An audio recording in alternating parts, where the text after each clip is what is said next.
Hello world, welcome back to my another vlog. Day 3. দেখো আজকে আমি খুব তাড়াতাড়ি সকালে ঘুম থেকে উঠে সকাল সকালেই ঠান্ডার মধ্যে স্নান করে রেডি হয়ে নিয়েছি বিকজ আজ গুরুবার, মানে আজকের দিনে আমার মা প্রতি বৃহস্পতিবার লক্ষ্মী পুজো করে। এটা আমি সেই ছোট্ট থেকে দেখে আসছি। তো আজকে আমায় বলেছে মা লক্ষ্মী পুজোর যে পায়েসটা সেটা আমাকে বানাতে।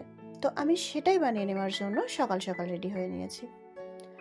চলো পায়েস বানাতে বানাতে তোমাদের একটা গল্প শোনাই। গল্প না, এটা আমার মা বলে যে লক্ষ্মী পুজোর দিনে পায়েস বানানো মানে শুধু মা লক্ষ্মীকে ভোগ দেওয়া নয়, নিজের কষ্টের ফলটাকে ঈশ্বরের সাথে ভাগ করে নেওয়া। আর ভাগ করে নেওয়ার মধ্যেই মা লক্ষ্মী সবচেয়ে বেশি খুশি হন।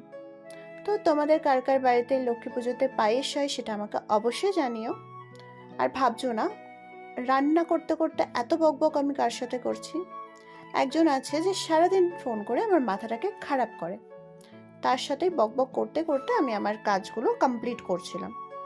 যাই হোক, আমার কাজ কমপ্লিট হয়ে গেছে, মায়ের পায়েস বানানো রেডি। এবার আমাকে লাঞ্চ করে আমার কাজে বসতে হবে, মানে অফিস আছে আমার 2টো থেকে। তো ভ্লগটা আমার এই পর্যন্তই। Tata guys.